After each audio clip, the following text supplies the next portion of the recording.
Salut à tous. Aujourd'hui on va parler d'une nouvelle mini-série qui vient juste de sortir, Olive Kitteridge. Alors comment vous parler de mon amour pour les mini-séries? J'adore les mini-séries parce que c'est un mélange entre un film et une série. Je raconte vraiment de la merde en fait. J'aime bien les mini-séries pour les raisons suivantes. 1. David Tennant a joué dans un tas de mini-séries. 2. C'est généralement des séries beaucoup plus travaillées que des séries normales et qui abordent des sujets beaucoup plus intéressants et plus sérieux et beaucoup mieux. 3. Il y a souvent de très bons acteurs plus que dans les séries dites normales et ça c'est cool. 4. Je parlais de David Tennant, un jour je vous ferai la liste de tous les trucs trop cool trop bien avec David Tennant que j'ai regardé et on deviendra tous amis et on cueillera des fruits mûrs dans la prairie de notre amour. Ça fait même pas une minute que la vidéo a commencé, ça a déjà plus aucun sens. Bref, Olive Kitteridge est donc une mini-série sortie en 2014 de HBO. Composée de 4 épisodes de 1 heure chacun. La série a été écrite par Lisa Cholodenko d'après un roman éponyme écrit par Elizabeth Strout que je n'ai pas lu. Donc j'avais aucune idée de à quoi m'attendre en commençant la série, je sais pas du tout ce que le livre vaut. En tout cas, il a quand même reçu le prix Pulitzer de 2009 qui récompense chaque année des domaines aussi variés que le journalisme, la photographie, la musique, les romans ou encore d'autres, donc c'est plutôt stylé. Pour résumer très rapidement la série, elle suit en gros 25 ans de la vie d'Olive Kitteridge, une professeure d'école dans le Maine. Si vous connaissez pas le Maine, c'est un petit coin paumé au fin fond de l'Amérique du Nord. La série s'ouvre sur un plan de ladite Olive qui semble sur le point de se tirer une balle. J'ai pas dit que c'était une série rigolote, hein. On a ensuite droit à un flashback revenant 25 ans en arrière et on voit la vie d'Olive avec son mari et son fils. Et je crois que le moment est venu de vous présenter le personnage d'Olive. C'est en gros le cliché de la prof acariée très mauvaise. Vous savez, celle qui engueule que vous alors que toute la classe parle et qui vous met 5 sur 20 à votre devoir sur lequel vous avez passé tout le week-end. Maintenant, imaginez cette prof insupportable mais qui serait comme ça tout le temps, avec tout le monde, à tous les moments de sa vie. Vous avez Olive Kitteridge. A l'inverse, son mari Henry est un homme chaleureux et cordial. Le genre de gars dont le seul but dans l'existence est d'être le plus gentil et le plus serviable possible avec tous ceux qui croisent. Entre les deux, leur fils Christopher, 13 ans au début de l'histoire. Un gamin un petit peu casse-couille sur les bords mais quand on voit sa mère c'est assez compréhensible. Et les personnages sont le point central de la série, qui porte d'ailleurs le nom du personnage principal. Et s'ils paraissent tous vaguement clichés au début, la prof autoritaire, le bisounours et le gamin rebelle, ils se révèlent tous bien plus intéressants au fur et à mesure des épisodes et on finit par s'attacher à chacun d'entre eux. Par exemple, on comprend assez vite que le personnage d'Olive, sous une façade de froideur et de méchanceté, cache en fait une femme très malheureuse qui a une vie extrêmement vide. On apprend dès le premier épisode qu'elle a eu une enfance assez compliquée et que la dépression est courante dans sa famille, ce qui déjà est un assez mauvais départ, mais on apprendra que plus tard les véritables raisons de son malheur.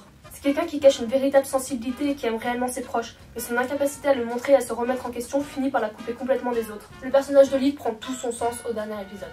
Le personnage du mari, quant à lui, en fait lui il reste juste un bisounours.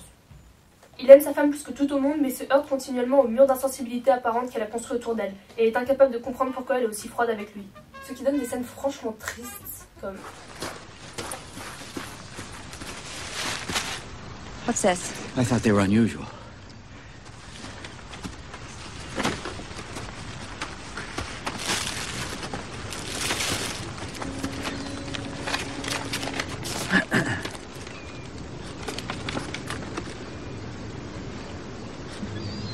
Thank you, Henry. I love you, Ollie. Yeah, you too, Henry.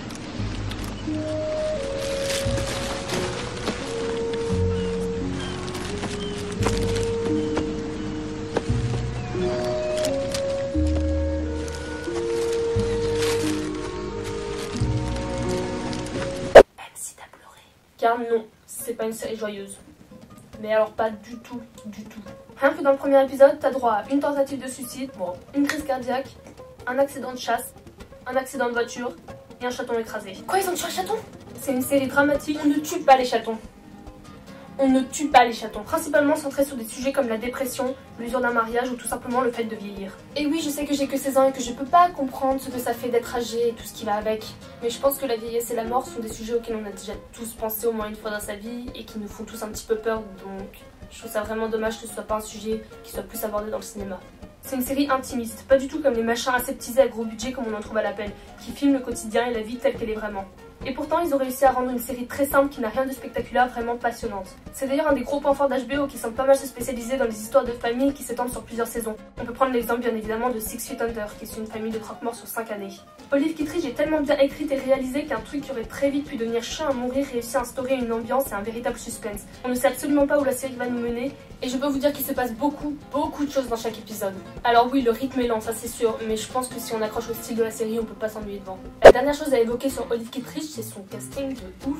Déjà, le personnage principal est interprété par Frances McDormand, une madame qui a gagné plein de récompenses, notamment dans le film Fargo des frères Coen, où elle joue la gentille policière enceinte, rôle qui lui a valu l'Oscar de la meilleure actrice. Petite anecdote, c'est aussi la femme de Joel Coen depuis 30 ans. Les autres acteurs sont tous, sans exception, connus sur la scène internationale. Je pense en particulier à Richard Jenkins, nominé aux Oscars pour son rôle dans The Visitor, qui incarne ici Henry, ou encore à Bill Murray qui fait une brève apparition. Bill Murray, si vous le connaissez pas, a joué dans un tas de films cool, dont Lost in Translation qui lui a valu l'Oscar du meilleur acteur. Il a aussi joué dans quasiment tous les films de Wes Anderson, comme The Royal Tenenbaums, Moonrise Kingdom et The Grand Budapest Hotel, que j'en profite pour vous conseiller tous les trois. Tous les acteurs de cette série sont absolument incroyables, en particulier Frances McDormand qui est juste hallucinante dans son rôle de psychorigide à la fois détestable et attachante. Comme j'ai dit, c'est une série principalement centrée sur les personnages et dont les acteurs sont donc très importants, et ici ils sont tous absolument magistraux. Voilà, j'ai pas énormément de choses à dire sur cette série, sinon que je l'ai vraiment, mais vraiment adorée. C'est une très belle série qui est totalement maîtrisée du début à la fin, aux personnages touchants et attachants, qui aborde des sujets durs mais sans jamais tomber dans le mélo et qui parvient toujours à relever les moments les plus sombres avec beaucoup d'humour. Le fait qu'elle ne fasse que 4 épisodes, même s'il induit que quelques personnages introduits à la va-vite sont à peine développés, ce qui est vraiment dommage, permet selon moi de ne pas s'éterniser sur une série qui aurait pu très vite tourner en rond.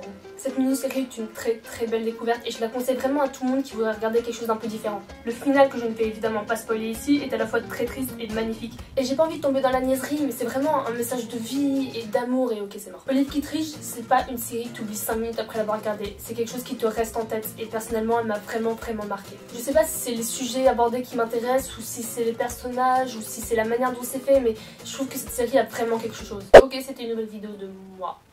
J'ai conscience que c'est pas une série qui va plaire à tout le monde, mais j'ai envie de varier les styles. Par exemple, Utopia c'était boum boum sang partout, et là c'est le même quoi. Voilà, merci à ceux qui ont regardé jusque là et à la prochaine fois. Ciao. I feel I've got to run away, I've got to get away from the pain.